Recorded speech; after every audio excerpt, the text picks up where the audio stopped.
a mistake. I think he just forgot to change his summoners. He forgot. Definitely forgot.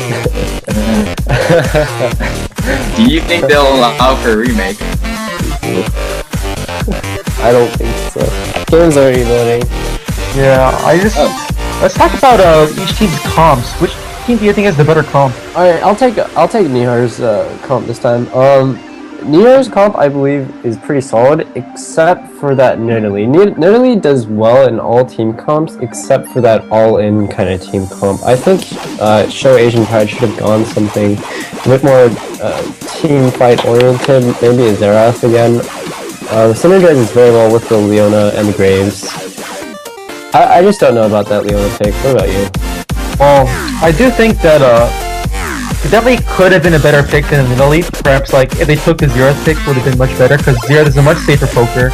But I feel like with the first two picks of Nidalee and Kha'Zix and then Rumble, they were going for kind of like mobility kiting, long range poke / initiation type of comp, where they had the Rumble with the Rylai's and his very long range initiating on the ult, and they followed up with a bunch of like long range pokes such as Nidalee's Q and Kha'Zix's W to slow them down and then finish them off. But I feel like the very all-in nature of Graves and Leona is gonna kind of interfere with that. They're gonna go all in, and then Nidalee, Rumble, and Kha'Zix won't have enough time perhaps to go in as well. Alright, Let's agree on that. Just like James said, that Nidalee just a little bit out of this meta for the team, but otherwise it should work pretty fine. Same with you guys want to talk about the other team? China's Remainders team, yeah, sure. Now, China's Remainders team has a really high potential with the Thresh Aurelia and the Xerath. So I think their goal is going to be end the laning pretty early, get the vision control, get the sweepers out, wait in the bush, pick people off one by one. Yeah, I mean, from that last game, you could see they had 4 sweepers. They pretty much got their vision control on point. Yep.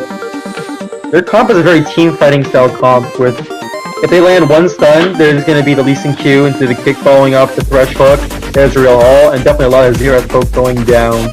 Xerath taking heal against the Nidalee, so he's definitely looking for a safer lane. If we're talking about team fighting though, I think I'm going to have to give it to the Nihar team. Just that all-in potential of Leona and Rumble combination is, I think it's really high. Yeah, and then you can follow it on top of that Graves ult, the Q ult combo, and then you could have Kha'Zix and Nidalee just pick out anyone left out. That'd be pretty good. Shout out to 100302. This stream with casters are better than LCS. Please notice me, Castera. Thank you. Oh my god. Also, I'd like to give a shout out to the Booty Boys. You know who you are. Oh my god. Okay, can I give a shout out to the upcoming Smash tournament? If you haven't signed up, go sign up now. Tony, please. This is a league tournament, alright? Yo, but we have a Smash tournament coming up in like... That kind of announcement will not be tolerated, alright? Tony, are you part of Team Liquid? Because that bug was HPC level. Holy crap. Okay. Moving on. Okay.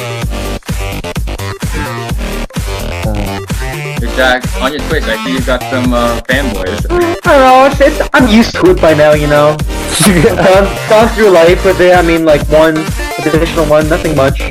Not much of a difference, you know. It's annoying, but it's okay. I mean, I understand people's need to feel to imitate me and my amazing mechanics of League of Legends. The amount of BS going through my ears right now is making it hurt. Please stop. Okay. As we load onto the Rift, type who you guys think will win this we should turn down the music. Apparently it's very loud. Oh, turn up the music. Turn down. Turn down the music.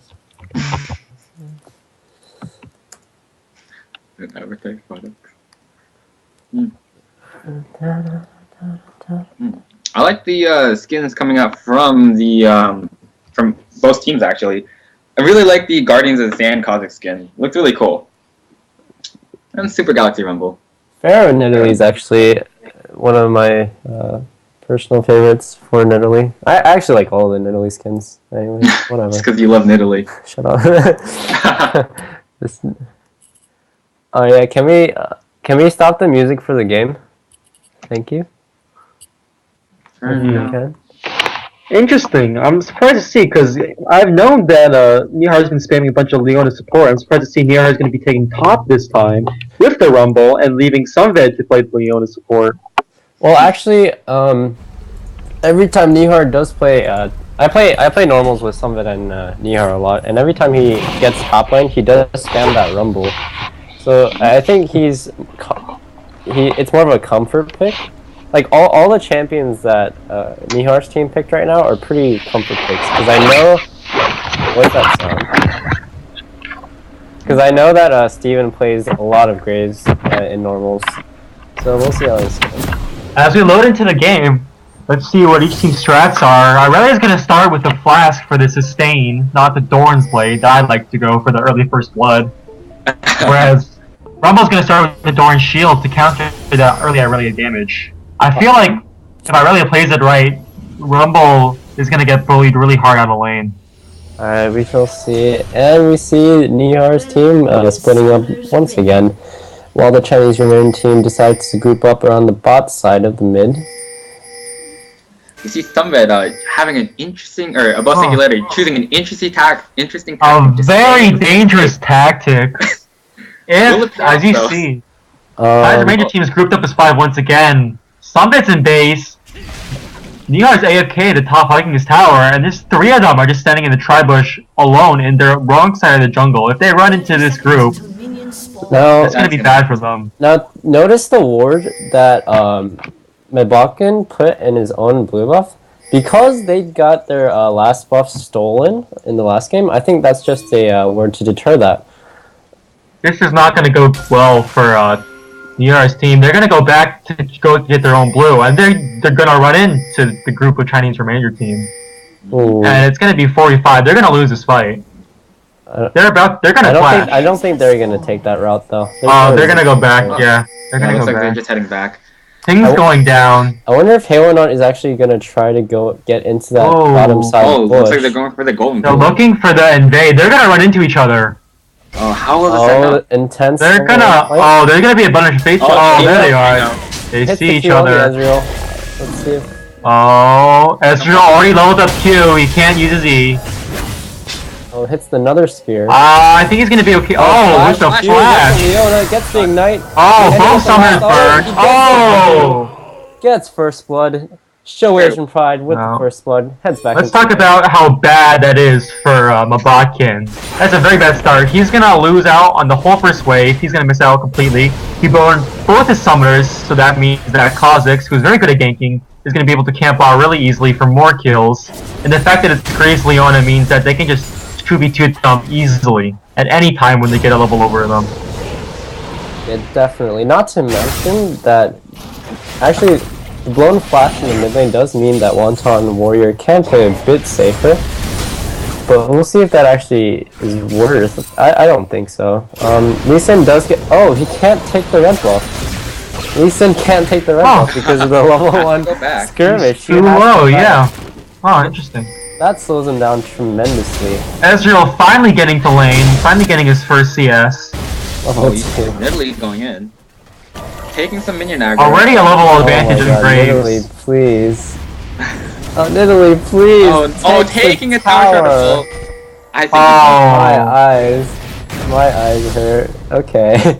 he makes it. Oh man. Nidalee gets out clean. Is he gonna go for the Q? Oh, he misses the Q. Okay. I don't know what he's doing. Nihar pushing it top lane very hard. Missing out on a lot of CS for that all-in potential. He's checking very skills. aggressively, yeah. I don't know what he's doing. Pauses the game. Pause. Okay, while we pause the game, I want to talk about the Xerath versus Nidalee matchup. Okay, so when you're in Nidalee and you're up against Xerath, you should be looking to all-in, and that's fine, but you should not be spamming your Q like when you don't have the minion advantage. I think when he first started checking the Q, he didn't have the minion advantage, and he lost a lot of health because of that, and he was forced to run a really awkward way, and thus he lost about, I don't know, 5 minions, I think, taking a look at the minion count right now. Yeah, you need to play a bit more careful as Nidalee against Zera. Save your mana for that all-in. I don't even think Nidalee should have been looking for the all-in potential because her Ignite's down, burn, well not burn, but used to kill Ezreal, whereas Xerath still has his heal and his flash up. So I don't think she would have been able to kill him. Definitely true, and your level 1 spears aren't going to do that much anyways. Focus on that CS, because it's hard to CS this Nidalee anyways. Focus on that CS, get to that level 3 Q, then go for the all-in. I do think Nidalee's going to miss even more CS because she's not, whereas Xerath still has his pot chugging. She's down experience and CS already. I think Xerath's poke is just going to force her back. She goes for the Q on the... okay. She's already out of mana because all those spears she missed. I wonder if she's gonna go for that Athene's. There's another Q. Yeah, she's just gonna get poked out if she keeps queuing. She's not gonna have enough mana for that kill. Oh, she's trying to farm. Oh, without mana. This is not gonna turn out well. Oh, the ganks, the stun's there. Oh, no flash either. Don't think you can make it out of this one. That's a dead He's gonna give the kill to Xerath. Ooh. I think Aurelia's gonna be dead here. No, never mind. An over-aggressive move by Show Asian Pride. He had the first blood. He did not need to press his advantage that much. He didn't ward, and he didn't ward the right side. He played overly aggressive in my opinion, and he's gonna lose out on a lot of CS because of this. Ooh, a cannon minion wave. That's brutal. He's 10 CS behind the Xerath, and he got first blood. So there's Gungar skirmish going on bot. Looks like they both got out pretty safely. And top! Ooh. Jungler's trying to check each other, but nothing ends up happening. Ooh. This is a bad position for Aurelia. I don't agree with Nihar's choice to push the wave though. He could have frozen and denied her for a lot of CS. This Leona going in once more will the wave is pushing in his favor right now. But he was pushing it with the flame spitter. Even though it wasn't his goal, it is pushing in his favor. Yeah, it's pushing in his favor now. Although he is missing a lot of CS in trading for that harass he's getting down into the Aurelia. I don't know if Ooh, Aurelia don't care. It's a good fight for Nihar. He's in the heat zone with his Q up. No, I think Nihar thought he might have been getting ganked, so he wants to pull back. Okay, if we take a look at the bot lane, that early lead by the bot lane duo pushing Ezreal out of the lane level 1 seems to be doing wonders for them. The Graves about 10 CS ahead, and they're pretty much they depleted Ezreal's mana through his Q already. So if they can get an all-in at level 5 or 6, I think they can pretty much kill him instantly. I'm surprised they haven't gotten the kill yet though, because they're at level advantage. They are approximately about 1 level ahead, and the nature of the Graves Leona lane is for all-ins. I think we're definitely going to see some action in the bot lane at level 6. Ooh, and the mid lane. Leona and Graves get access to their ults. Well, the wave is there. The Xerath misses his flash. Is he going to live? I think he will. Yeah, he's probably going to live. Can you get the kill? Well, the spear lands. No, he missed. Spear's going to miss. See what? Feel the agonizing pain from James watching this. Xerath is level 6. He could kill the Nidalee. That's gonna land. That's a kill. Okay, there we go. Nice ult by Xerath. Oh, this Leona constantly going in. My favorite. Ooh, this Aurelia has some poor mechanics trying to harass the Rumble. This makes me sad. Wasting her Q and stun. Okay, if we look at the bot lane, the wave is actually going to push in Kunzi and above Singularity's favor. If they want, they can just freeze it right here. They can freeze it and then all in Ezreal and Thresh when they try to get any sort of CS. But no, they decide to push back out as they see that Midbalkan has gone back. Now I kind of want to talk about the mid lane a bit more, that recent fight. One misplay that I saw Asian Pride do, he could have actually reset his W by killing the W to a creep, then killing it with Q, and then jumping again to close the distance onto Xerath. Instead, he just went for the simple W, and he didn't get the kill that way. So, a misplay by Nidalee. Xerath 2 levels ahead of Nidalee. It's not a good lane for Nidalee anymore. The most Nidalee can hope for is just to farm up and poke out in the late game. Interesting to see. I think Az is going to be going for that blue build with the tier purchase. He's not going to be very strong. until he finishes that Iceborne Gauntlet, or maybe even Triforce, depending on what he You goes. see, a lot of players nowadays don't like to go the full blue build. They like to go the mirror